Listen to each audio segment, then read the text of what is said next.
Hey Circuit Riders, welcome back to the channel.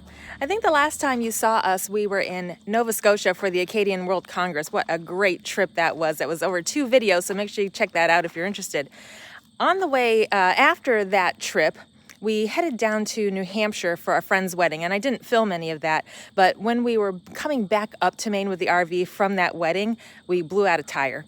And I didn't take any footage of it, but I did post some pictures on social media just of us changing the tire, highlighting our safety equipment that we had. We had vests on. I felt very prepared for that blown tire, which was great. But now a couple of weeks have passed, and we're just going to finish up some projects on the land here before we start heading south for the winter. So one of the projects is to repair this tire that blew. So we had a spare tire on there just sitting here for a little while, and eventually we decided we should get 2 new tires because, you know, whenever you replace a tire, you want to make sure that it's the same brand that on both sides so that they kind of wear more evenly. And the other side of the blown tire, it was pretty bald. So we thought, let's just get 2 new ones. So we took the blown tire off. We took it down to VIP Tires, which is the place that helped us when we had our truck troubles, you know, a few weeks ago. And they got 2 new tires for us. They put them on the rims. And when Jason was working with the tires, he stripped a couple of the lug nuts, which were just the cheap ones that were originally came on the RV. And so we decided, well, we better order a whole new set of lug nuts for all the tires, just so we have some good beefy ones. So we had to wait about a week for those to come in from Amazon. So now we've got everything ready. We've got 2 new tires. We've got all new lug nuts. We've been sitting here, the RV has been sitting here without a tire for a while, but we've got a couple of jack stands underneath there as a precaution, and all of our jack stands are down where we're level, so we weren't concerned about that. Nice new tires. Good bounce.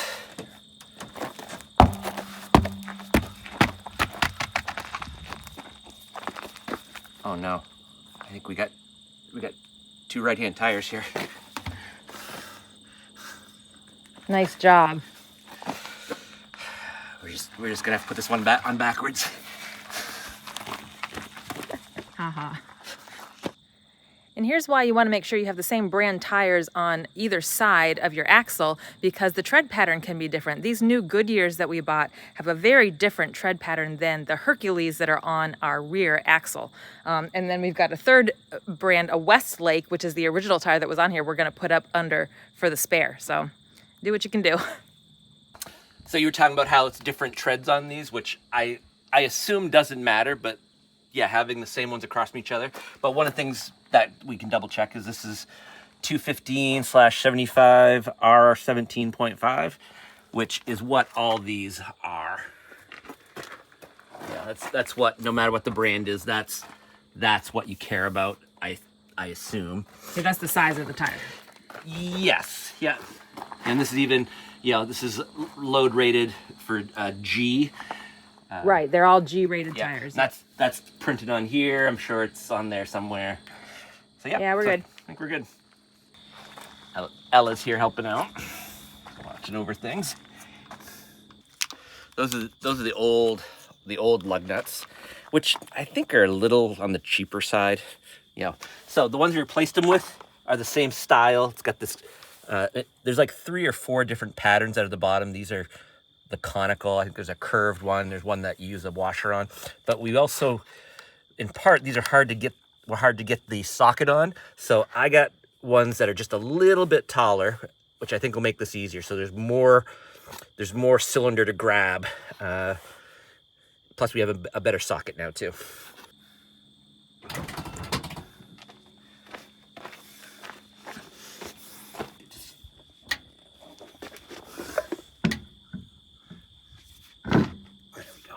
Oh wait, you want to get some of this? Oh, you are.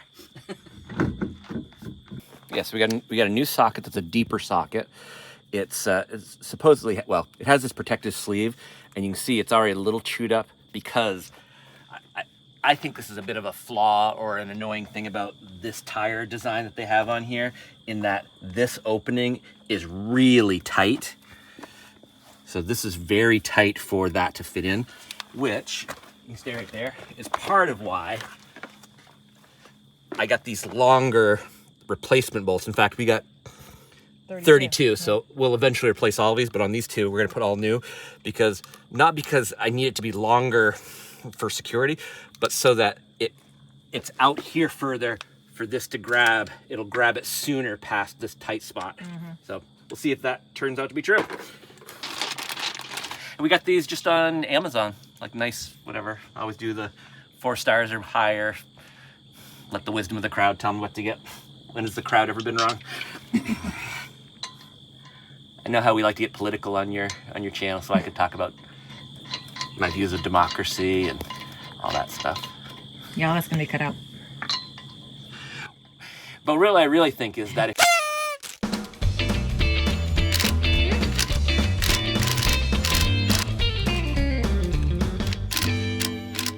so these are supposed to be torqued from anywhere between 190 to 210 is the range. So I think I'm just gonna torque them to 200. Nothing's clicking, so it's still less than 200 pounds that I have it set to. At some point here, we should get a click. Right, probably on this one. There we go. So if I kept tightening it, I'll over tighten it, so now I know, because this clicked off at 200. All right, got the oldest still working tire off, which we're gonna turn to the spare. And always gotta remember, which I've forgotten before, to take this logo cover, which is not just decorative, it also protects this, but it's a pain to have completely installed the tire, realizing this is staring at you and this is sitting somewhere else because you can't put it on afterwards. I'm gonna put it in the hole that goes in.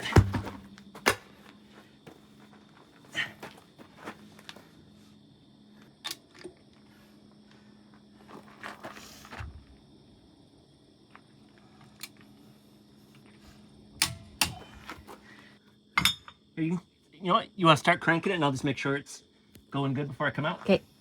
You can. You want me to be under here with the camera? Yeah. Lifting off the ground.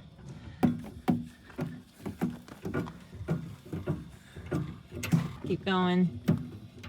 I'll feel it snugging up. There, it's good.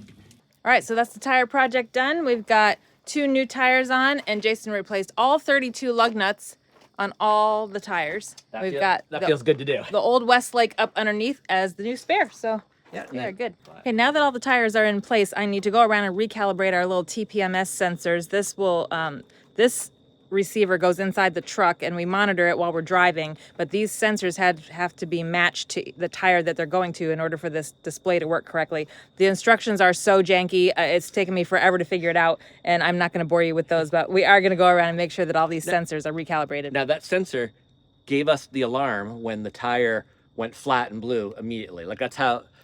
Yeah, I mean, it didn't warn us before because we ran over something. Yeah, there's construction. And sometimes people think that their TPMS is not working because it didn't warn them before the tire blew. But if you're driving down the highway and you run over something sharp, a bolt or something, your tire's going to blow. It's not this thing's fault that it didn't tell you. That's not entirely true. If you're slowly losing air, it'll tell you. Of course, if it's overheating because of something, it'll tell you. Well, we heard it pop. We heard it. I can't remember if we heard the pop or the... Yeah, we did, because I said, what was that pop? And then we were like, I don't know. And then the tire alarm went off. But absolutely, this would warn you if you had a slow leak or it was overheating or something. That's what it's for. Yeah, you're right. We did hear the pop and then the alarm. So that was good confirmation.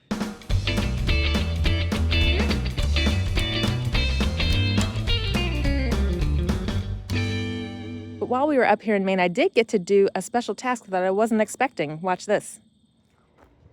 So I'm up at the Holton Crossing U.S. Customs and Border Patrol today because I finally got called in for my Nexus interview.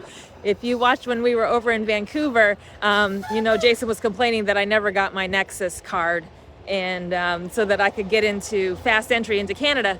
So if both people in this vehicle had Nexus, it would have been 5-10 minutes at most. It's all my fault. I don't have the Nexus card, but why? I have. But why don't you have the Nexus card? I have applied for it. Did you have the opportunity to get yet. the Nexus card at the same time I applied?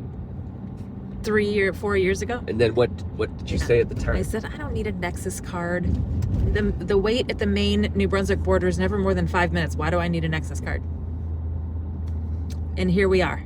So the whole process takes about 12 to 14 months. And luckily, while we were up here in Maine, I got the email that they were ready for my interview. So I came over here to the enrollment center. Very short 10-minute interview. I had to show my passport and my driver's license, and they did some things in the computer, and I'm all approved. So 3 to 6 weeks, I'll have that card, and then Jason and I can fast track through the Canadian border. Do you have your card on you?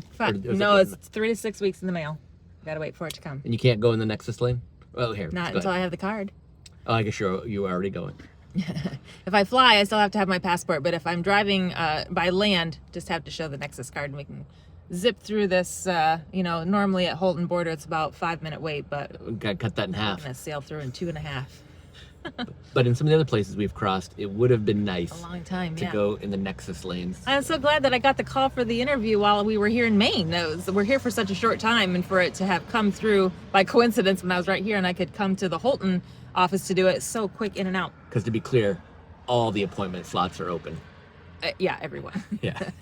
And it's just so, like, you know, I said it was a 10-minute interview. Well, the U.S. customs guy and the Canadian customs guy share an office in there. So their desks are right next to each other, and they just kind of, you know, they do it all together. And the American guy asked me questions and took my fingerprints, and then the Canadian guy was listening in. So when I was all done, he said, "Sounds good to me. Here you go."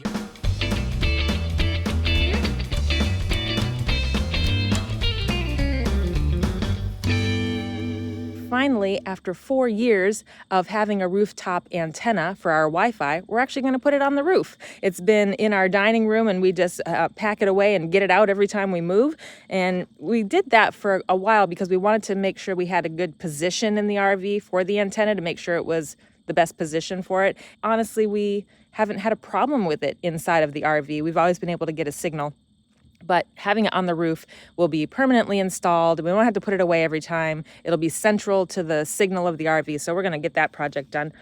And I'm just going to go quickly through what we did. It's not going to be like a step-by-step tutorial. But the first step that we had to do was to take the medicine cabinet off the bathroom wall and cut an access panel, because we wanted to bring the wires down through the roof there and into the kitchen. Yeah, and there's a plastic pipe here that I think is the sewer exhaust, you know, sometimes called a stink pipe, whatever, I think goes through the roof. And here's some low voltage wiring that goes to an LED light on the other side. No, I got it. It'll be very delicate when you're screwing thick cardboard to something. There. Oh, that's pretty cool. So when this whole thing comes off the wall, this panel comes with it. We'll expose that hole that we cut. And he drilled a hole through the roof. We tried to center it as best as we could in the RV. So the kitchen hutch is right between the kitchen and the bathroom. And that seemed to be a good central place. We can kind of hide the router on top of the kitchen hutch there. There's a little space there. We could have put it into the hutch cabinet, but I thought, number one, I didn't want to give up that storage space in the cabinet, and number two, if it's exposed and the signal doesn't have to go through cabinet walls, we thought maybe the signal would be better. I don't know if that's true. But anyway, we drilled a hole through the roof of the RV and put the cut pipe down through there with a little elbow, and die-cord that box really good onto the roof so that it's nice and watertight.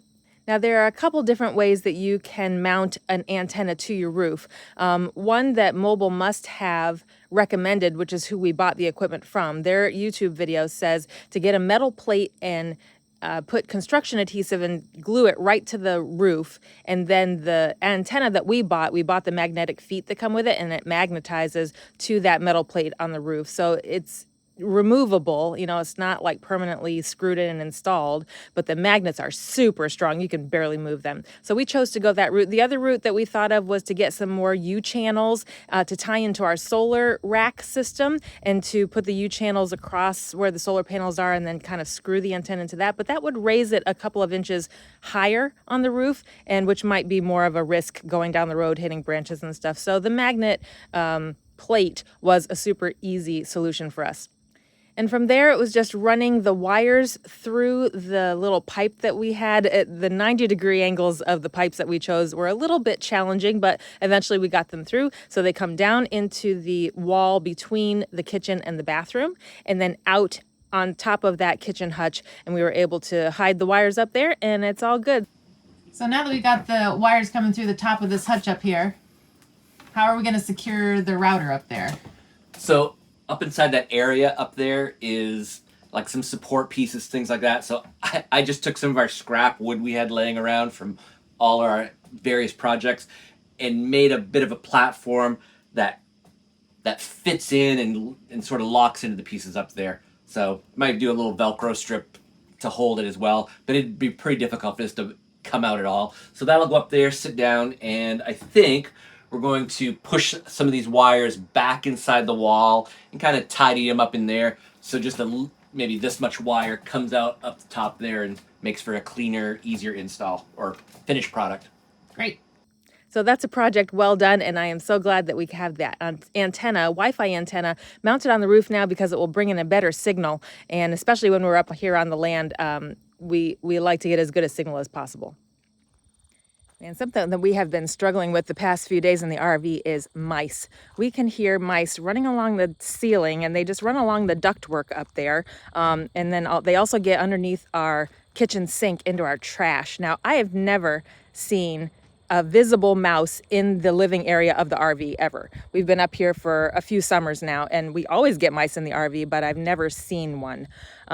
So there's tons of places that a mouse can get into the RV. There's all the jacks go up into there, and there's the underbelly is loose in some places, so it's no surprise that they're in there. But we've got poison pellets up in the ceiling. We can take off the skylight in our shower and put some poison pellets up there. I've got a little sonar clicker thing up there, and they don't seem to be doing a whole lot of damage. Now, how would I know? But like, they're not chewing the lighting wires, or I'm not seeing droppings everywhere in the living area. There is some droppings under the kitchen sink. Anyway, that's just something you got to deal with when you live out in the country. So we've ordered some beefy electric kill traps that we hope will help. Belly here to show. I talked about how the mice get in the underbelly. Oh, where can't the mice get in? So, Lisa, you want to just kind of block some holes here for mice? I think they might be able to get in here, and then if you look back there, there's a light. So it's that light right there in front of my fingertips. Yeah, that's under our sink. That's where the drainage goes. See. So I know it's not a very big hole, but I think they squeeze through there.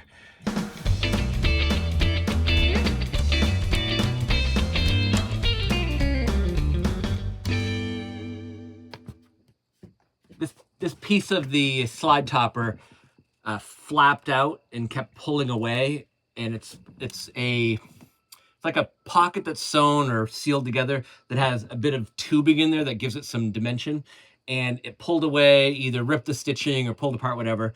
So it kept working itself out. So when it was windy, it would flap this and continue pulling it. When the slide's in, it goes away, so it doesn't quite matter.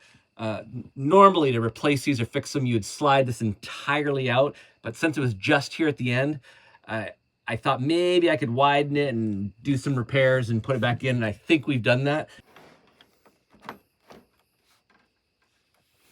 You just put the screwdriver in the end of that to give it some slack. Yeah, there's a hole there that you can twist this to loosen it, and then you can lock it in. Where I widen this channel, it's a little bit janky, but no one's up here to see it. And since it was pulling out anyways, I really wanted to pound it in. So I think I've got it in and reclosed the channel that it goes in, and now we'll see. Okay, I'm gonna let the tension off over here. So this has been holding this spring-loaded end.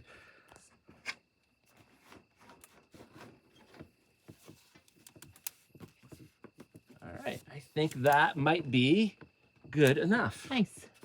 And you taped it. You taped it with some awning repair tape. I reinforced it.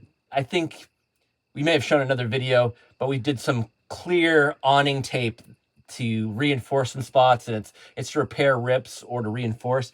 And since that was pulling apart, plus it was very flimsy, I put a few different strips in a few different ways to build up the material so it's sturdier and thicker, and that shouldn't rip at all, but also I think it'll make it stay in that channel better, especially how much I've pinched it off. Great. That gives way again, we'll solve it better.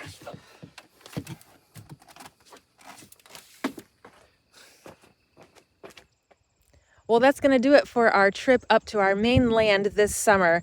The weather is starting to get cool, the trees are turning color, and we are going to start heading south for the winter. Now, it's going to take us a couple of months to get down to Florida because we are going to be hanging out in southern New England with our kids and our new granddaughter, and also very excited that Jaron has just got a new job in Massachusetts, and he's going to be moving to the greater Boston area this fall. So we're excited to help him get set up there.